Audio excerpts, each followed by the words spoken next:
वो अचानक डर के मारे झटके से जाग उठा। जैसे ही उसने नीचे देखा, उसके मुंह से चीख निकल गई। उसकी असली टांगों की जगह अब उसके शरीर से मैकेनिकल टांगे जुड़ी हुई थी। गुस्से और डर से पागल होकर उसने दरवाजे को इतनी जोर से लात मारी कि वह टूटकर खुल गया और वो भागता हुआ सड़क पर निकल आया। बाहर खड़े लोगों ने तुरंत उस पर बंदूकें तान दी, लेकिन उसी पल उसे अपनी नई टांगों के अंदर एक अजीब और बेहद ताकतवर शक्ति महसूस हुई। एक ही सेकंड में वह सैकड़ों मीटर दूर पहुंच गया। उसकी रफ्तार इतनी खतरनाक थी कि गोलियां भी उसका पीछा नहीं कर पा रही थी। उसका नाम निक था। कुछ दिनों पहले तक वह मैसाचुसेट्स इंस्टीट्यूट ऑफ टेक्नोलॉजी का छात्र था। पढ़ाई में टॉपर और हैकिंग में एक्सपर्ट। एस्ट्रोनॉमी से लेकर जियोग्राफी तक शायद ही कोई चीज हो जो उसे नहीं पता हो। लेकिन बचपन से ही उसकी टांगों में एक बीमारी थी जिसकी वजह से उसे हमेशा बैसाखियों के सहारे चलना पड़ता था। उस दिन वह अपनी गर्लफ्रेंड हेली और अपने दोस्त जोना के साथ रोड ट्रिप पर था। वे लोग हेली का सामान शिफ्ट करने में उसकी मदद कर रहे थे। तभी शाम के समय निक को एक रहस्यमयी हैकर का मैसेज मिला। दोनों के बीच लंबे समय से ऑनलाइन लड़ाई चल रही थी,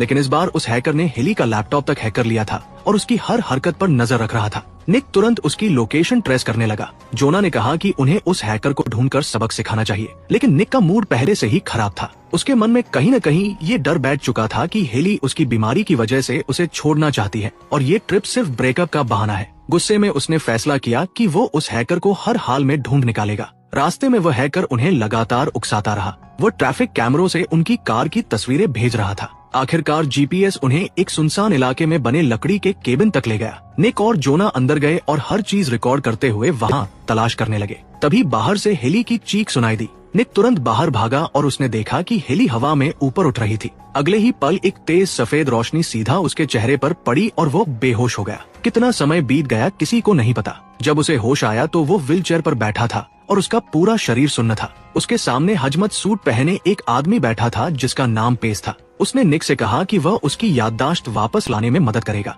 पेस ने बताया कि वे लोग एलियन लाइफ फॉर्म्स के संपर्क में आए थे और शायद संक्रमित हो चुके हैं। कई दिनों तक डॉक्टर उससे सवाल पूछते रहे, लेकिन निक को समझ नहीं आ रहा था कि आखिर उसके साथ हो क्या रहा है। वो बार बार हेली और जोना के बारे में पूछता, लेकिन कोई उसे कुछ नहीं बताता। फिर एक सुबह जब उसे डॉक्टर के पास ले जाया जा रहा था, तभी उसने एक कमरे में हेली को बेड पर पड़े देखा। वो उससे मिलना चाहता था, लेकिन डॉक्टरों ने उसे रोक दिया। बाद में जब वो अपने कमरे में वापस लौटा तो उसे बगल वाले कमरे से अपने दोस्त जोना की आवाज सुनाई दी। उसने जोना को पुकारा और कहा, आज मैंने हेली को देखा, लेकिन उन्होंने मुझे उससे मिलने नहीं दिया और मैं अपनी टांगों को महसूस भी नहीं कर पा रहा। जोना ने उसे बताया कि डॉक्टरों ने उसे कोई अजीब सा ड्रिंक पिलाया था और उसके बाद से उसका दिल सामान्य महसूस नहीं हो रहा। अब दोनों ने फैसला किया कि वे आसपास जो भी देखेंगे उसकी जानकारी एक दूसरे को देंगे। इसके बाद निक हर चीज पर नजर रखने लगा। कौन सा कोड कौन सा दरवाजा खोलता है, कौन लोग उनसे बात